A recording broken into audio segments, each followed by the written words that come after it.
Assalamualaikum warahmatullahi wabarakatuh. Innal hamdalillah nahmaduhu wa nasta'inuhu wa nastaghfiruh wa na'udzu billahi min syururi anfusina wa min sayyiati a'malina. Man yahdihillahu fala mudhillalah wa man yudlil fala hadiyalah. Asyhadu an la ilaha illallah wahdahu la syarikalah wa asyhadu anna Muhammadan abduhu wa rasuluh. Ya ayyuhalladzina amanu taqullaha haqqa tuqatih wa la tamutunna illa wa antum muslimun.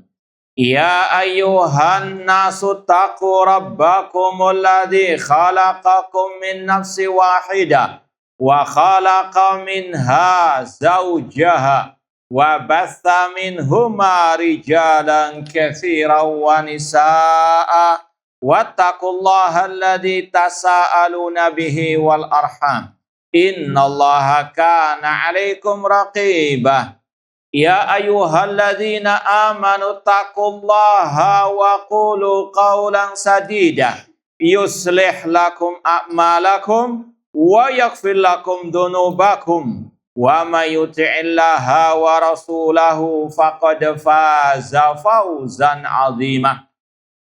Amma ba'd, fa in asaqal hadits kitabullah wa khairal hadi hadi Muhammadin sallallahu alaihi wasallam wa syarrul umuri muhdatsatuha wa kullu muhdatsatin bid'ah wa kullu bid'atin dhalalah wa kullu dhalalatin finnar. Kaifa halukum? Hal antum fi sihhatin wa afiyah? Mata al-utlah? Insyaallah yaumul Aid, Nah, Allah yassir al-umur.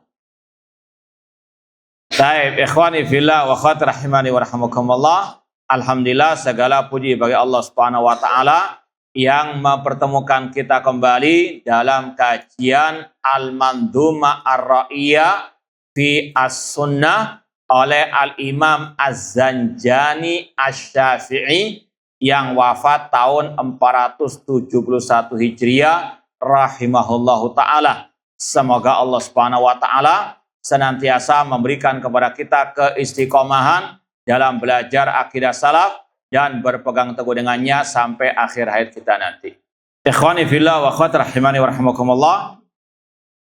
Pada pertemuan yang lalu kita hanya membahas satu poin dari bait yang pertama, tadabbar kalamullah wa tamil khabar wa da'an qara'yan la yulaimu asar.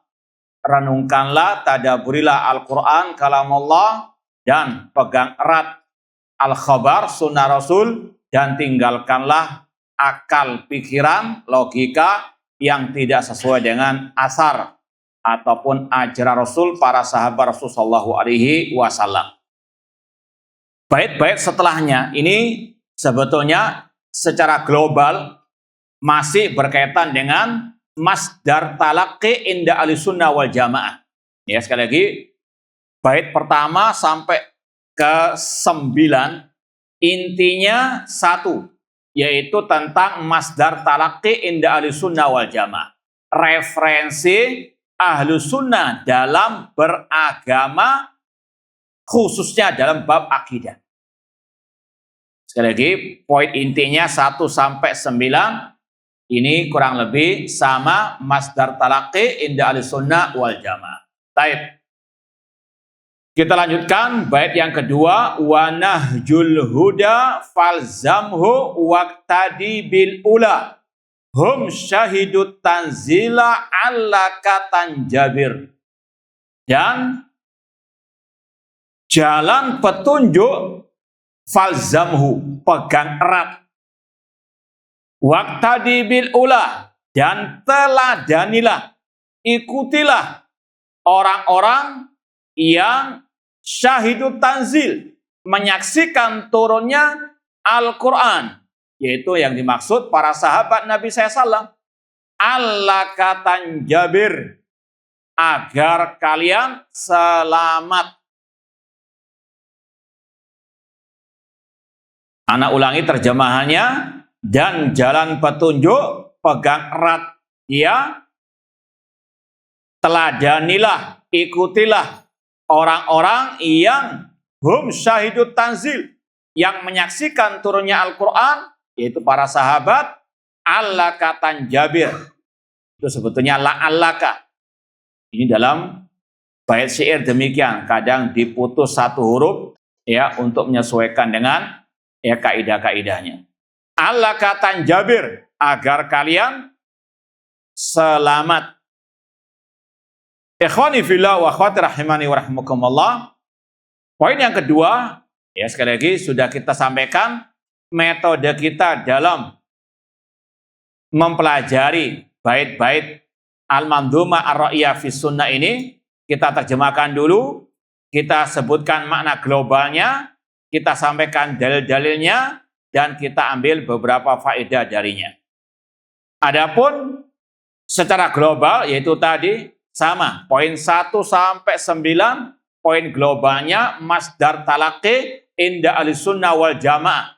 Dan di poin kedua ini ditekankan wajibnya beragama sesuai dengan ajaran Rasul dan para sahabat Rasul sallallahu alaihi wasallam. Dalilnya terang benderang dalam hadis perpecahan umat, sataftariqu hadil ummah ala salasin wa sabina firqah kulluha finnar illa wahidah. Umat Islam akan terpecah menjadi 73 kelompok, semuanya masuk neraka kecuali satu. Kemudian kata para sahabat, "Mahya ya Rasulullah." Apa yang selama itu wahai Rasulullah? Rasul mengatakan, "Ma ana alaihi wa ashabi," yang mengikuti aku dan para sahabatku. Ma ana alaihi itu poin yang pertama, wa nahjal huda. Jalan petunjuk, jalannya Rasul SAW, khairul huda, huda Muhammadin sallallahu alaihi wasallam, wa nahjul huda falzamhu. Adapun jalan petunjuk, maka pegang erat dia, yaitu petunjuknya Rasul SAW, alaikum bisunnati. Kemudian tidak cukup hanya berpegang dengan sunnah Rasul. Kata Imam Az-Zanjani, waqtadi bil ula hum syahidut tanzila.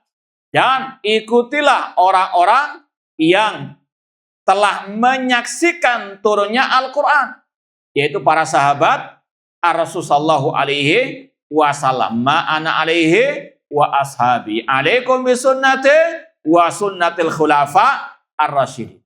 Ini referensi Ahlus Sunnah dalam berakidah. Al-Quran, tadabbar kalam Allah, sunnah Rasul, wa tamilil khabar, wa nahjal huda, kemudian hum syahidu at-tanzila. Ini sekali lagi penegasan dari Imam Az-Zanjani agar kita umat Islam dalam beragama, dalam berakidah khususnya hanya mengikuti 3 ini, Al-Quran, As-Sunnah, dan petunjuk pemahaman para sahabat Rasul sallallahu alaihi wasallam. Kemudian faedah yang bisa kita petik dari bab ini, yang pertama, kewajiban kita mempelajari apa itu jalan petunjuk. Ya, mempelajari ajaran Rasul dan para sahabat Rasul. Karena tidak mungkin kita bisa berpegang dengan jalannya Rasul, jalannya para sahabat Rasul, kecuali dengan thalabul ilmi. Ya, ini sekali lagi yang harus menjadikan kita lebih semangat lagi, thalabul ilmi, belajar dan terus belajar. Karena tidak mungkin kita bisa berpegang dengan jalan petunjuk kecuali dengan thalabul ilmi.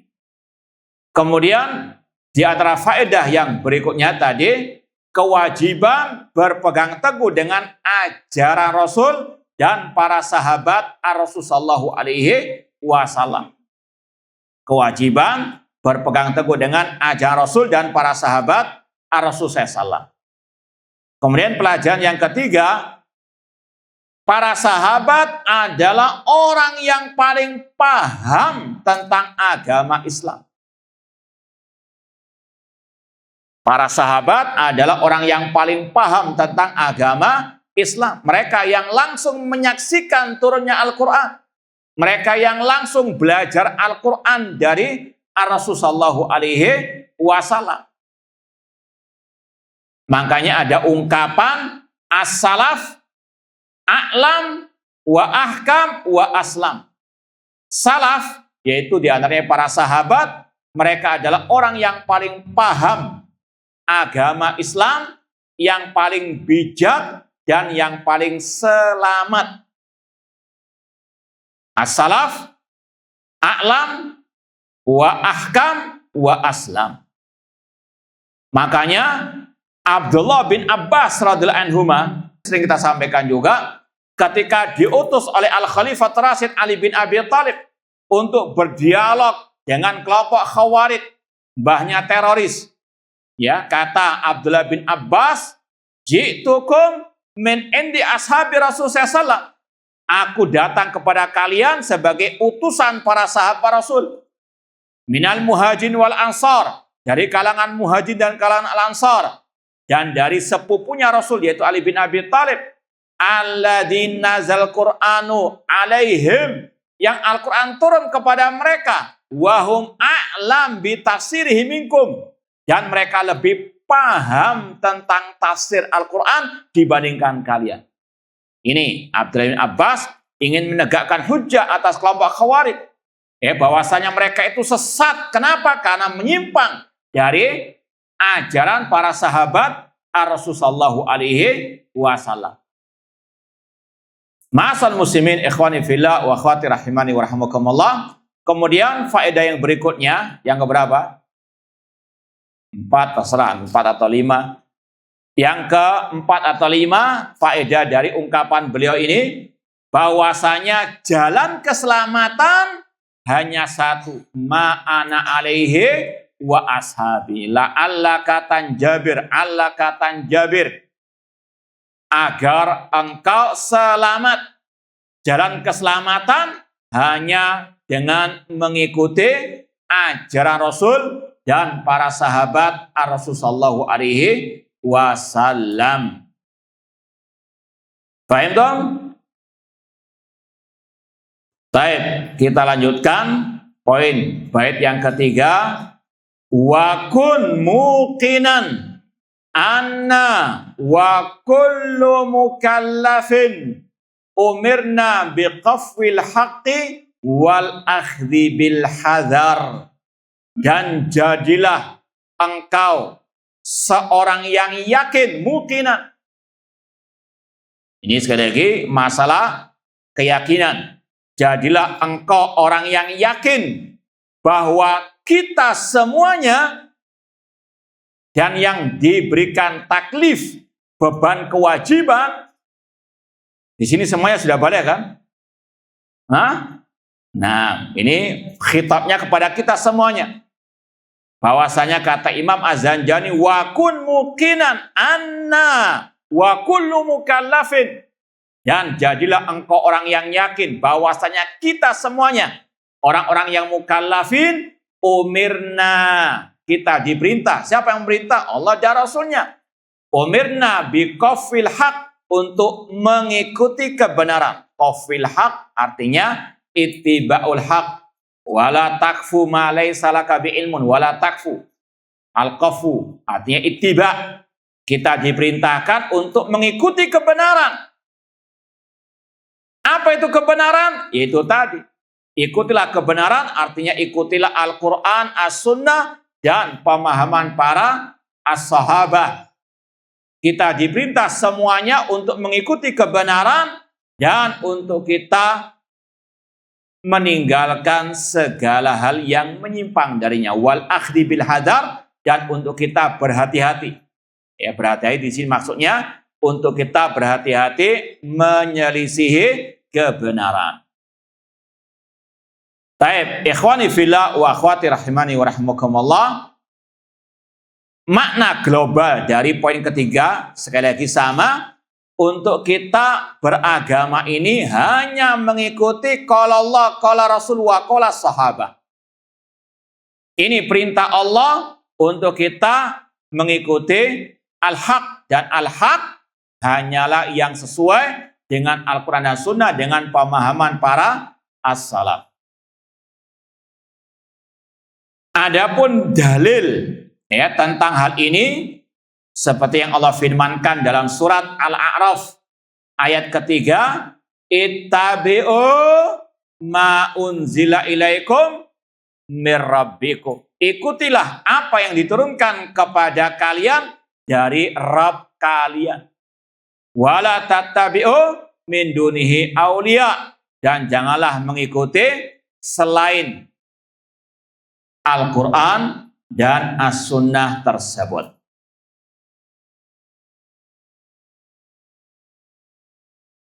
Paham dong? Kata Atom Allah. Hah? Dicatat apa nggak usah? Baik. Kemudian faedah yang bisa kita petik dari bait yang ketiga,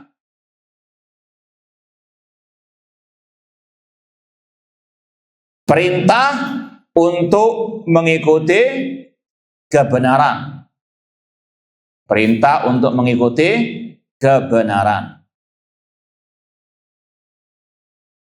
Kemudian yang kedua, kebenaran adalah yang sesuai dengan Al-Quran dan Sunnah dengan pemahaman para sahabat atau salaf.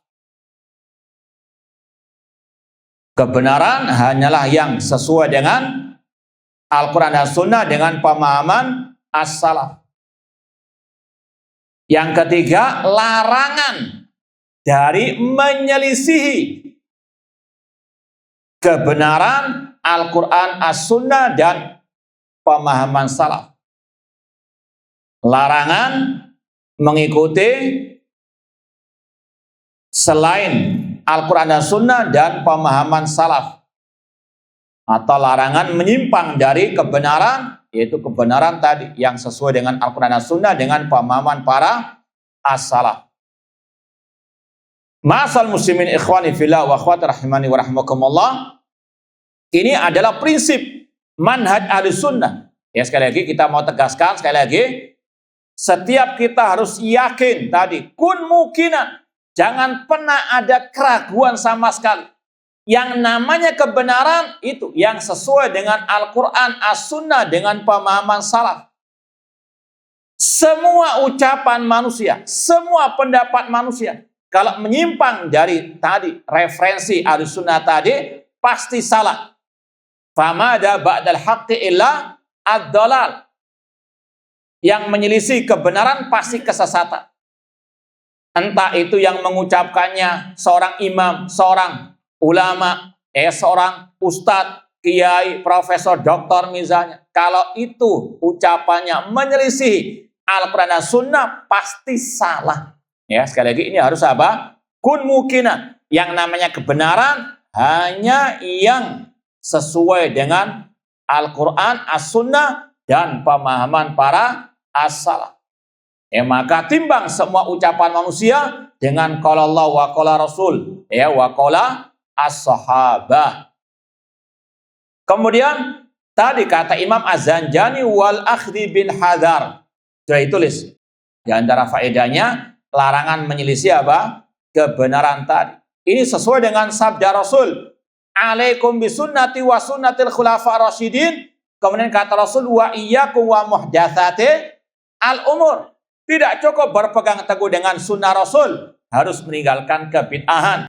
Ya, setiap yang menyimpang dari sunnah Rasul wajib ditinggalkan. Wal akhdhi bil hadar. Ini sebagaimana firman Allah, falyahdharil ladina yukhalifuna an amrihi an tusibahum fitnatun aw yusibahum adzabun alim. Maka berhati-hatilah orang-orang yang menyelisih ajaran Rasul untuk ditimpa suatu fitnah atau azab yang pedih. Ilahuna fahim dong? Fahimtum aw naimun? Fahimun aw naimun? Istayqidu. Qumu. Baik. Kemudian poin yang keempat. Bait yang keempat ini Kata Imam Az-Zanjani Asy-Syafi'i rahimahullah, wa hukima fima bainana qaulu malikin qadimin halimin alimil ghaibi muqtadir. Dan dijadikan antara kita ucapan malikin, yaitu nama Allah Malik, ya, artinya Al-Quran dijadikan sebagai sumber hukum di antara kita. Kemudian beliau menyebutkan qadim, Allah itu qadim. Nanti akan ada penjelasan lebih lanjut. Halimin, nama Allah Halim. Alimil ghaib, yang tahu yang gaib. Muqtadir, yang maha kuasa. Ikhwani fillah wa akhwati rahimani wa rahmakumullah. Poin keempat, ini sekali lagi menegaskan lebih lanjut tentang kewajiban seorang hamba berhukum dengan Al-Quran. Menjadikan Al-Quran sebagai masdar talaqti, referensi sumber dalam dia beragama. Wa hukima fima bainana qaulu malikin. Al-Quran itu sebagai sumber hukum bagi kita. Dalilnya surat Al-Maidah ayat 49. Wa anihkum bainahum bima anzalallah. Sudah ditulis Al-Maidah 49. Wa anihkum bainahum bima anzalallah. Nanti di cross check lagi, barangkali ana salah ucap, salah nomor ayatnya. Dan hendaklah kata Allah, engkau menghukumi di antara mereka dengan Al-Quran. Wa anihkum bainahum bima anzalallah. Itu makna global dari poin keempat. Dalilnya sudah kita sampaikan, Al-Maidah 49. Kemudian ada pun yang berkaitan dengan kata-kata qaulu malikin. Al-Quran adalah qaulu malik. Di antara faedahnya, Al-Quran kalamullah. Al-Quran qaulu malikin, maliki yaumiddin. Jadi Malik di situ salah satu nama Allah. Minal asmaul husna, maliki yaumiddin. Al-Quran kalamullah. Kemudian kewajiban yang kedua faedahnya, kewajiban berhukum dengan Al-Quranul Karim. Dan ini dalam semua bidang kehidupan kita. Mulai dari akidah, ibadah, muamalah, dalam masalah berpakaian, dalam masalah akhlak, dan seterusnya. Hendaklah Al-Quran dijadikan sebagai sumber hukum. Wa hukima fima bainana qaulu malikin. Kemudian yang ketiga di antara faedahnya, beda antara kalamullah dengan kalamul bashar, atau bisa dikatakan kalamullah laisa bimakhluk. Kalamullah laisa bimakhluk. Al-Quran bukan makhluk.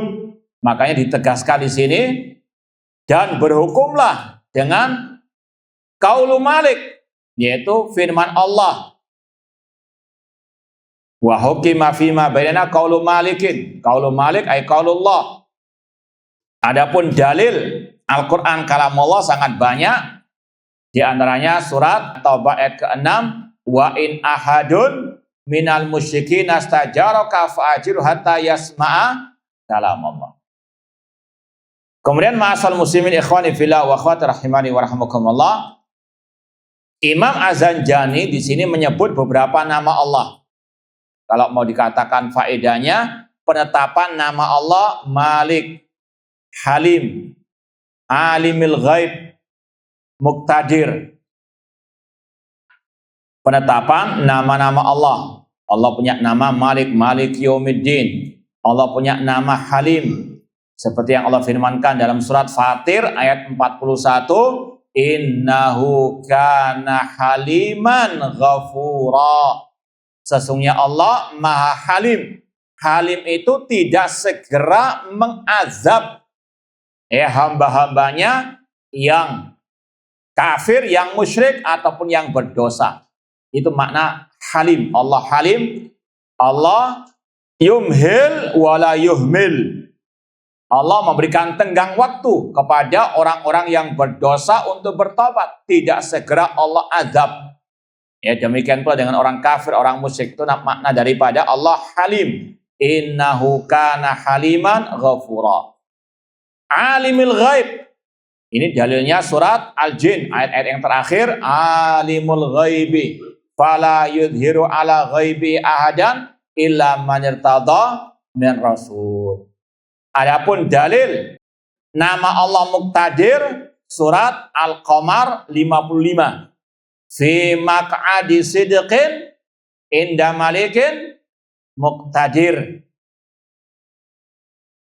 Ini berkaitan dengan surga yang Allah sediakan bagi orang yang bertakwa. Orang bertakwa akan meraih nikmat di surga. Fi maq'adi sidqin, di tempat yang diridhoi oleh Allah, yang muqtadir. Muqtadir nama Allah. Maknanya kurang lebih sama dengan Al-Qadir. Allah ala kulli syai'in qadir, muqtadir. Ikhwani fillah wa akhwati rahimani wa rahimakumullah. Antum kasih tanda itu kata-kata qadim. Faedahnya kalau antum tulis qadim bukan nama Allah. Jadi qadim bukan nama Allah. Karena nggak ada dalil dari ayat atau hadis tentang nama Allah qadim. Kalau tadi ada semuanya, Malik, Halim, Alimul Ghaib, Muqtadir. Dan insya Allah antum sudah pelajari nama Allah tauqifiyah. Harus ada dalilnya. Adapun qadim tidak ada ayat atau hadis yang menyebutkan nama Allah Al-Qadim. Maka harus dipahami kalau ini disebut oleh para ulama, ini min babil khabar. Ini sekedar tambahan meskipun agak sedikit mendalam, makanya jangan ngantuk. Jangan ngantuk apalagi tidur. Kecuali kalau tidur bisa menjawab pertanyaan, tidak apa-apa. Bisa enggak? Baik. Kata para ulama, sesuatu yang disandarkan kepada Allah, al-mudhaf ilallah, itu ada 3 kategori. Yang disandarkan kepada Allah ada 3 kategori. Yang pertama adalah nama Allah. Sekali lagi, yang disandarkan kepada Allah ada 3. Yang pertama nama Allah. Seperti tadi Ar-Rahman, Ar-Rahim, Al-Malik, dan seterusnya Al-Halim. Itu nama Allah. Yang kedua sifat Allah. Wajhullah, uluwullah, sam'ullah, basarullah, ya wajhullah, yadullah. Itu namanya sifat-sifat Allah. Dua-duanya ini harus ada dalilnya. Ayat ataupun apa? Al-hadis. Adapun yang ketiga yang disandarkan kepada Allah dinamakan al-khabar.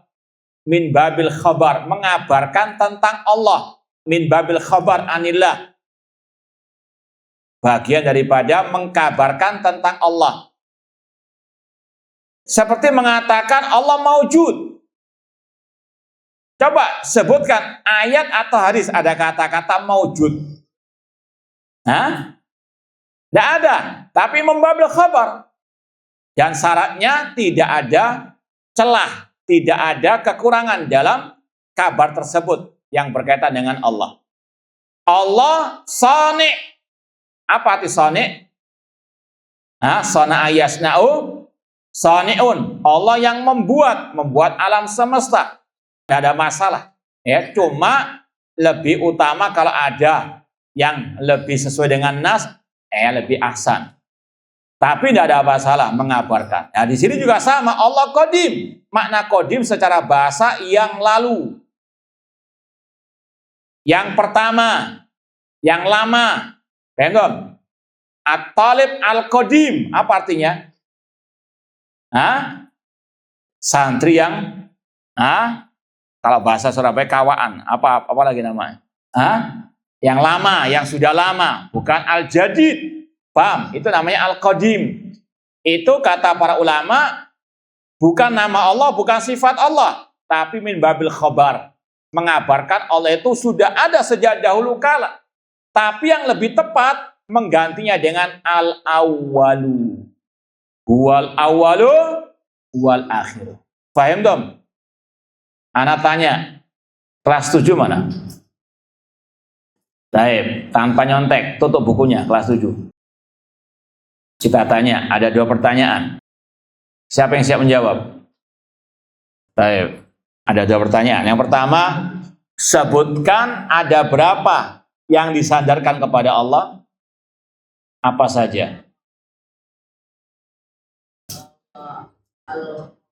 Al-khabar, taib. Al-khabar anillah. Sebutkan bedanya poin 1, 2, dan 3.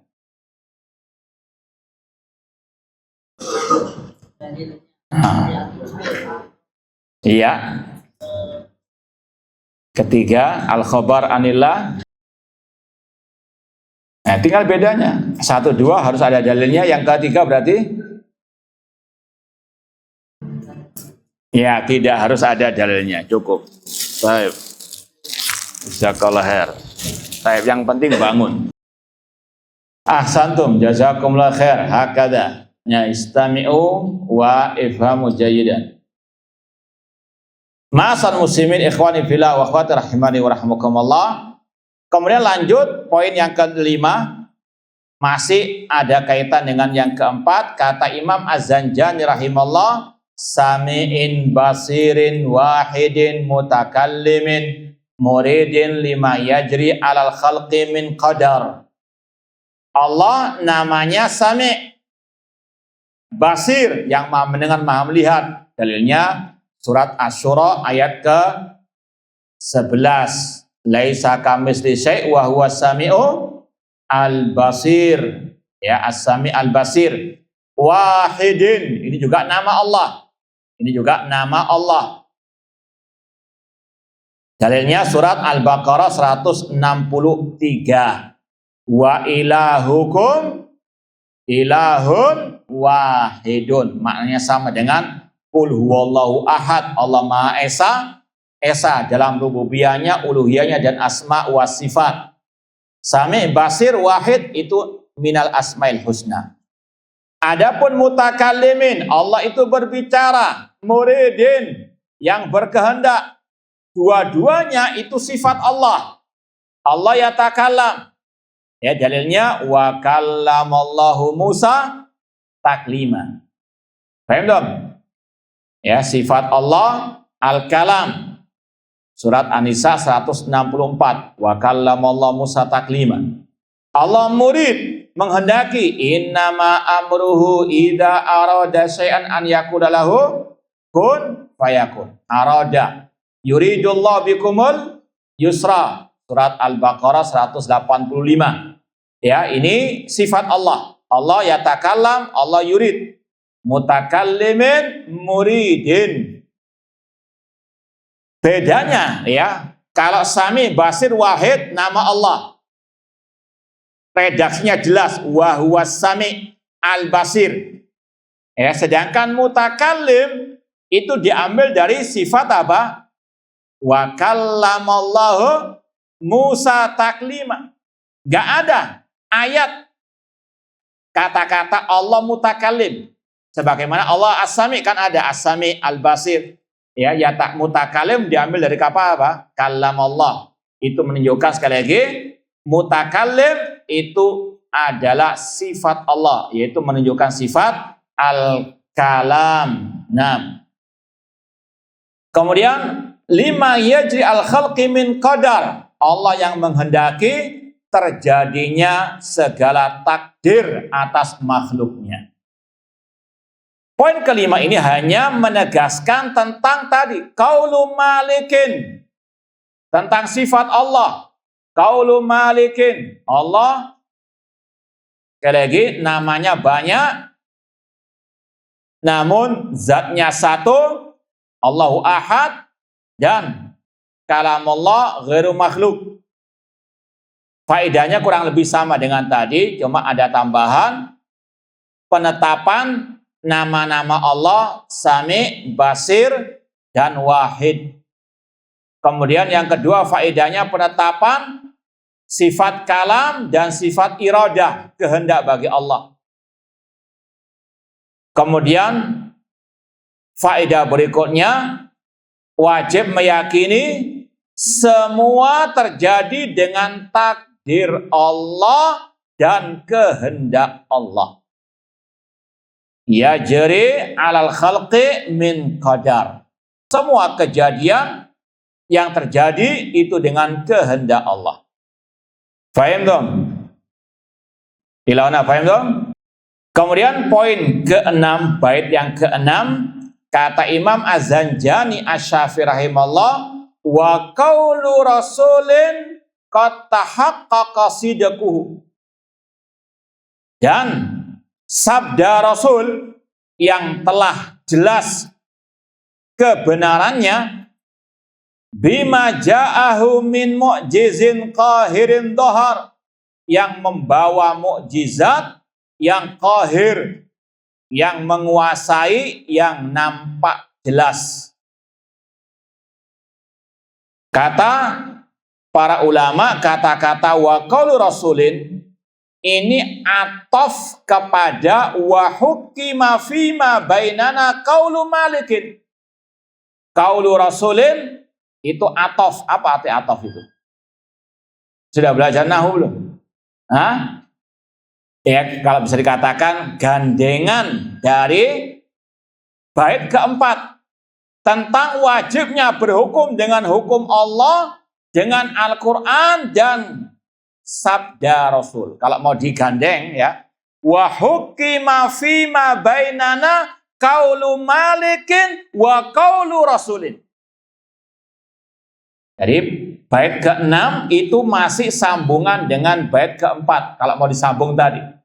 Dan dijadikan antara kita sebagai hukum adalah firman Allah qaulu malikin wa qaulu rasulin, dan juga ucapan Rasulullah sallallahu alaihi wasallam.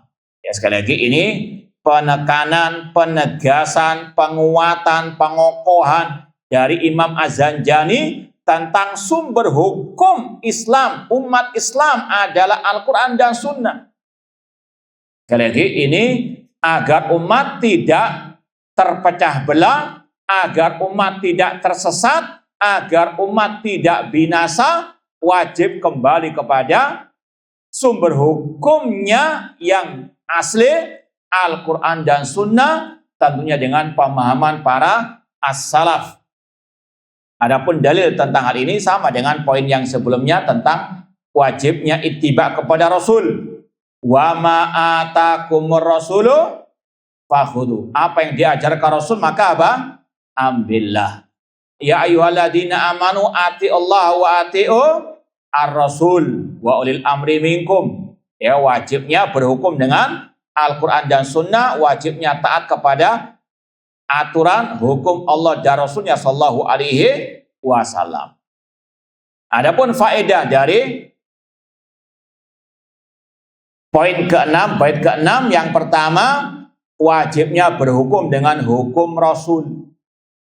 Dan sabda Rasul pasti benar. Qad tahaqqaqa sidquhu.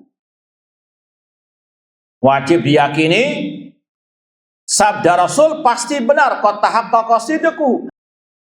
Karena Rasul tidak berkata dari hawa nafsu beliau, wa ma yantiqu anil hawa in huwa illa wahyu yuha. Rasul SAW hanya menyampaikan wahyu ilahi, wahyu Allah Subhanahu wa taala, tidak mungkin salah. Makanya sudah kita tekankan tadi, semua ucapan pendapat yang menyelisihi sabda Rasul pasti keliru, pasti salah. Tadi malam mereka dengarkan kajian kita. Nah, taib. Tadi malam antum dengarkan kajian kita ba'dal maghrib. Nah, dites. Nggak apa-apa, rebutan. Sebutkan 2 contoh pendapat ulama yang kita sampaikan tadi malam yang menyelisihi sabda Rasul yang wajib ditinggalkan ucapan pendapat ulama tersebut. Nah, silakan rebutan, tidak apa-apa. Mana yang kelihatan ngacung dulu kita tunjuk. Fahimtum as-soal, fahmus soal nisul jawab. Ya, paham pertanyaan, separuh jawaban, tinggal separuhnya lagi. Anak ulangi pertanyaannya. Tadi malam kita ada kajian akidah Imam Abul Hasan Asy'ari. Ya, sempat membahas adab alil hadis. Kemudian sempat ada pembahasan ada dua pendapat ulama imam mazhab yang keliru. Apa dua pendapat itu? Apa dua pembahasan itu? Dan sekaligus apa dalilnya? Taib. Tidak apa-apa. Antum sebutkan secara makna. Kenapa kok salahnya? Surah. Imam Abu Hanifah. Iya, apa pendapat beliau yang keliru, yang bertentangan dengan sunnah Rasul? Kalau hormat hanya yang terbuat dari anggur. Nah, itu salah atau benar? Kenapa kok salah? Allah Rasulullah kalau musirin. Santa. Tinggal satu lagi. Pendapat Imam Syafi'i.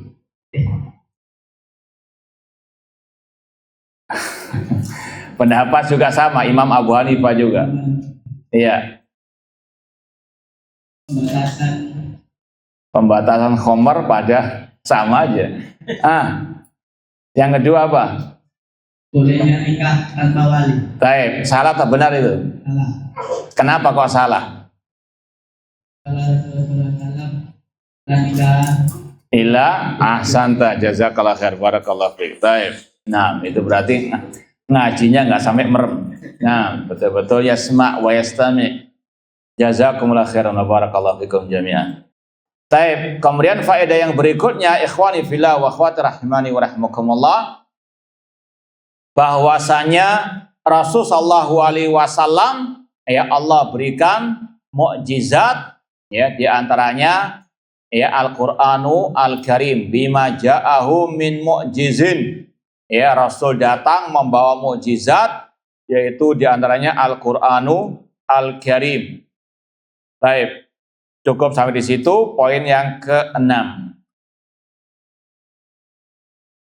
Kemudian lanjut bait yang ke-7.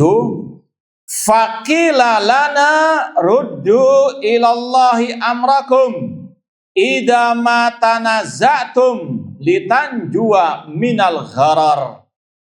Dan dikatakan kepada kita semuanya, ruddu ilallah, kembalikanlah kepada Allah perkara kalian, idza ma tanaza'tum, apabila kalian berselisih, litanjua minal gharar, agar kalian selamat dari al-gharar ay al-halak, agar selamat dari kebinasaan.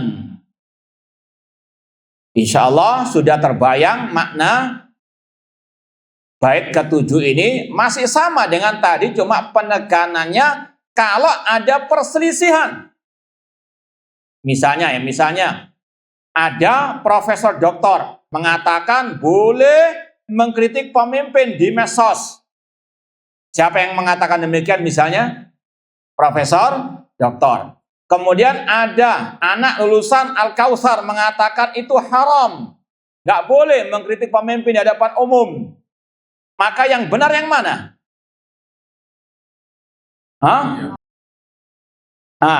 Istaiqidu, kumu. Ya, jangan tidur. Ana kasih pertanyaan. Ada bapak profesor doktor, ya, mengatakan boleh mengkritik pemimpin presiden di medsos. Kemudian ada anak lulusan Al-Kautsar, nggak pakai LC, nggak pakai MA, nggak pakai doktor, pokoknya polosan sudah. Ya, mengatakan haram, ya, nggak boleh mengkritik pemimpin di medsos di hadapan umum. Yang benar yang mana ini? Tuh, berani nyalakan profesor doktor? Berani? Itu karena fanatik mahatnya atau karena apa itu? Iya, ini intinya. Kembalikan segala bentuk perselisihan kepada Al-Quran. Nanti akan ada lanjutannya. Awit tabi'u masan Nabi Muhammad. Atau kembalikan kepada sunnah Nabi Muhammad SAW. Dan sunnah Rasul mengatakan, man arada an yansaha lidhi sultanin fala yubdi ala niyata. Barang siapa ingin menasihati pemimpinnya, jangan di hadapan umum. Ya, sekali lagi, ini berhukum dengan Al-Quran dan Sunnah ketika ada perselisihan. Fa in tanaza'tum fi syai'in farudduhu ilallahi wa Rasul in kuntum tu'minuna billahi wal yawmil akhir dzalika khairun wa ahsanu ta'wila. Apabila kalian berselisih tentang suatu permasalahan, kembalikanlah kepada Allah, yaitu kepada Al-Quran dan kepada Sunnah Rasulullah Shallallahu Alaihi Wasallam. Maka sekali lagi, namanya kebenaran tadi bukan masalah gelar, kebenaran bukan masalah mahat, namun kebenaran yang sesuai dengan tadi. Qala Allah wa qala Rasul wa qala as-sahabah. Dan jangan pernah ragu, sekali lagi jangan pernah ragu, kalau sudah menyelisih dalil pasti salah, siapapun dia. Tadi saja dia kelas berapa tadi? Hah? Kelas 9, berani menyalahkan Imam Abu Hanifah kok. Hah? Kenapa? Karena tadi jelas menyelisih dalil. Meskipun tetap kalau yang betul-betul ulama dihormati. Adapun yang jahil namun ngelama, beda lagi itu pembahasannya. Paham? Ya, sekali lagi, kesalahan dari siapapun ya harus ditegaskan itu salah kalau menyelisih dalil. Paham? Paham lah? Sekarang dibalik. Ya, dibalik sekarang. Ada keluaran Al-Kautsar mengatakan ya, boleh mengkritik pemimpin di hadapan umum. Boleh mengkritik MBG misalnya. Kemudian ada ya yang lulusan dari Medina LC lah, jangan Dr. LC. Mengatakan tidak boleh, tetap haram mengkritik pemimpin apapun itu. Paham di hadapan umum. Antum pilih yang mana? Hah? Antum nggak cinta kepada mahat antum. Kan satu alma mater. Hah? Hah? Iya, yang benar, yang sesuai dengan dalil, bukan karena satu apa? Nah, ya, atau mantan, atau lulusan, atau alumni. Paham dong? Ya, al-haqqu mir rabbika. Ya, ahlus sunnah itu naduru masunnah haitsu darat, kita berputar bersama sunnah kemana saja. Ya, sunnah itu berputar. Ya, tidak fanatik hizbiyah.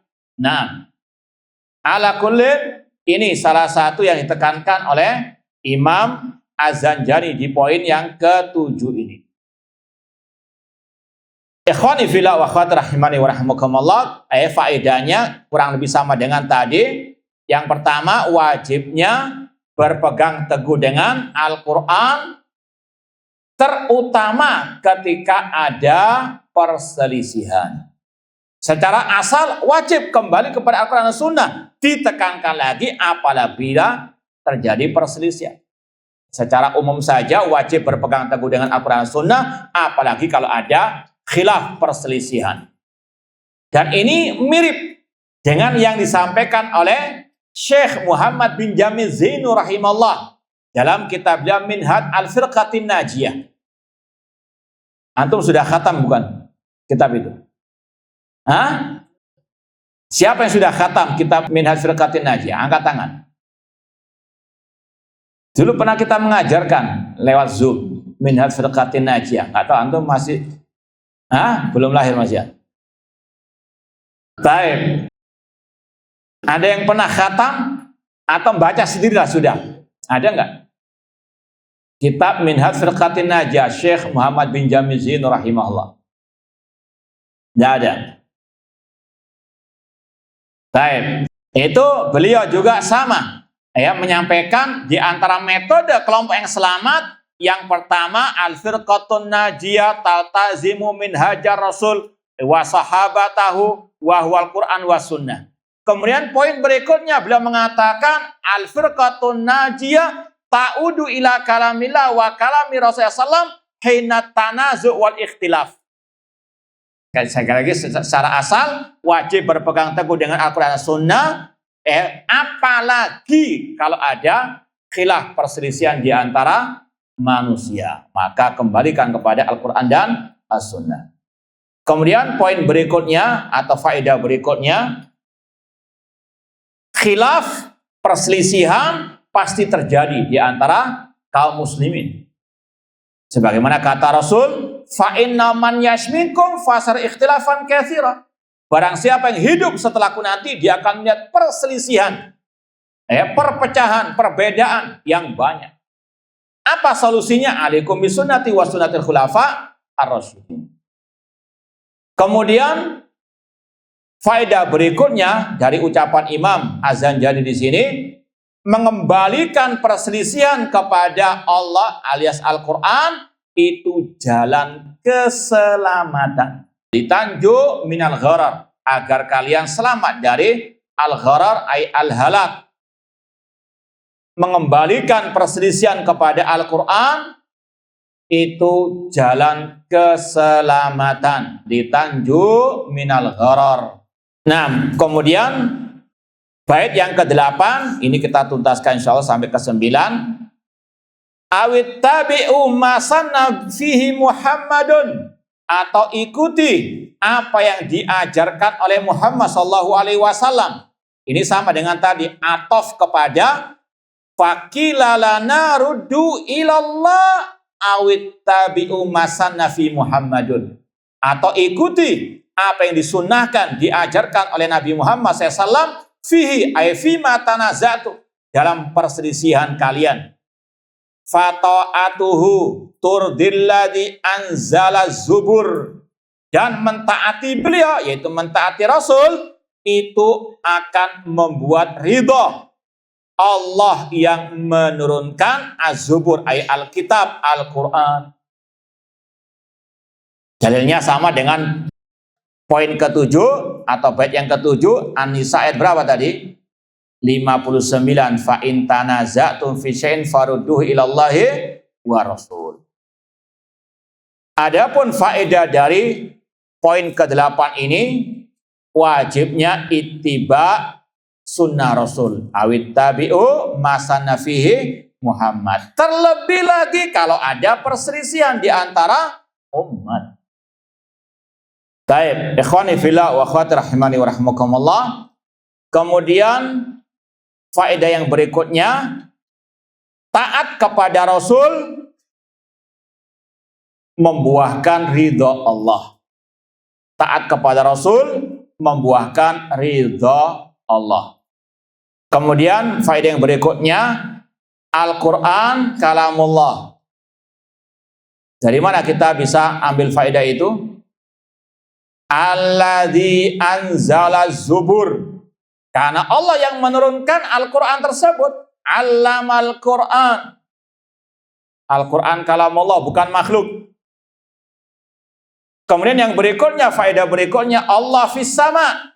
Faedah berikutnya, Allah di atas langit. Karena Allah yang menurunkan. Menurunkan dari mana? Dari atas ke bawah. Allah fis sama, Allah fil ulu. Dan yang terakhir, bait yang ke-9, faman khalafal wahyal mubina bi aqlihi fadzaka mru'un qad khaba haqqan wa qad khasir. Dan barang siapa yang menyelisih wahyu yang terang benderang dengan akalnya, maka dia adalah orang yang merugi sebenar-benarnya dan yang binasa. Ini penegasan dari poin yang pertama. Makanya kita langsung mau sambung 1 sampai 9, ini 1 ya. Maknanya sekedar penegasan, penekanan. Barang siapa menyelisih al-wahyu yaitu Al-Qur'an dan Sunnah dengan akalnya, ya sebagaimana kata Imam Az-Zanjani, fada angkara'iyan, tinggalkan akal, la yulaimu asar, yang tidak sesuai dengan dalil, yang enggak sesuai dengan sunnah Rasul, tinggalkan. Karena barang siapa yang berpegang dengan akal, meninggalkan Al-Quran dan Sunnah, maka dia adalah orang yang merugi, yang binasa. Dalilnya, ya tadi surat An-Nur. Demikian pula dalam hadis Rasul, Sunan Abi Dawud, Rasul mengatakan, taraktukum alal bayda lailuha kanahariha la yazighu anha illa halik. Aku tinggalkan kalian di atas Islam yang putih bersih, malamnya seperti siangnya, tidak menyimpang darinya kecuali binasa. Ini pada kamruun qad khaba haqqan wa qad khasir. Yang binasa, yang menyelisihi sunnah Rasulullah SAW. Faedah dari ungkapan beliau ya sama dengan sebelum-sebelumnya, wajibnya mengikuti Al-Quran dan Sunnah dengan pemahaman salaf. Wajibnya mengikuti Al-Quran dan Sunnah dengan pemahaman salaf. Yang kedua, tidak boleh mendahulukan akal di atas Al-Quran dan Sunnah.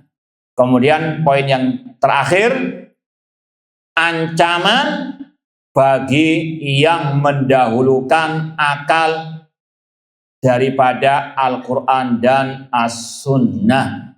Wallahu ta'ala a'lam. Ini yang mungkin bisa kita sampaikan. Semoga bermanfaat. Ada pertanyaan yang sudah masuk ini. Ini ada pertanyaan ya atau syubhat lah. Ini ya, pertanyaannya tentang kalau manusia itu punya kehendak untuk berbuat dan tidak dipaksa, tapi sedangkan kehendak manusia sudah ditulis oleh Allah. Seakan-akan manusia nggak punya kehendak. Ya, wong sudah ditulis, bagaimana bantahannya? Ini ya dalam pertanyaannya saya sudah ada bantahan. Kata-kata seakan-akan berarti apa? Nggak mesti apa? Itu sesuai dengan yang dikatakan. Dan secara fitrah manusia, bahkan yang bertanya tadi, kalau kita tanyakan kepada orang itu, ente tadi ya dari rumah misalnya ketemu anak di sini, itu pakai kehendak niat atau tidak? Apakah ujuk-ujuk langsung datang? Hah? Ini jelas apa? Ya, ungkapan yang tidak benar. Allah mentakdirkan bukan berarti Allah memaksa. Ya, secara nas jelas. Faman sya'a falyu'min wa man sya'a falyakfur. Barang siapa berkehendak silakan beriman, siapa yang berkehendak silakan ya apa? Kafir. Allah menetapkan manusia punya apa? Kehendak. Secara dalil sudah jelas Allah menetapkan manusia punya kehendak. Yang kedua, secara wakil, fakta yang ada, setiap kita pasti merasakan ketika kita berbuat pasti ada apa? Niat. Tadi yang jawab ya, setoran hafalan tadi, itu punya kehendak niat atau tidak? Hah? Apakah ujuk-ujuk langsung setoran itu? Nggak mungkin. Buktinya antum nggak setoran. Karena apa? Nggak ada nih. Kalau ada niat, apalah sampai selesai. Paham dong? Ya, secara wakil nggak bisa dipungkiri. Orang ketika berbuat apapun pasti ada apa? Kehendak. Itu menunjukkan sekali lagi Allah nggak memaksa manusia. Wallahu a'lam. Itu bantah secara nas dan juga secara akal dan juga wakil yang ada. Apa makna dari hadits qudsi yang lafadznya fa idza ahbabtuhu kuntu sam'ahu alladhi yasma'u bihi. Ini berkaitan dengan hadis wali. Ya, bahwasanya kata ulama makna hadis qudsi ini, apabila aku kata Allah mencintai waliku, aku akan meluruskan pendengaran yang dia mendengar dengannya. Paham dong? Itu makna yang benar dari hadis qudsi ini. Bukan sebagaimana pemahaman kelompok wahdatul wujud yang mengatakan Allah bersatu dengan wali-walinya. Allah menjadi pendengaran wali. Na'udzubillahi min dzalik. Ya, karena redaksi hadis itu kalau diteruskan wala in sa'alani la'utiyanna. Kalau dia meminta kepadaku kata Allah, aku akan beri. Maka di situ membantah wahdatul wujud. Kata para ulama, hadis itu menunjukkan ada as-sa'il dan ada apa? Al-mas'ul. Yang meminta yaitu wali, dan al-mas'ul yang diminta yaitu siapa? Allah.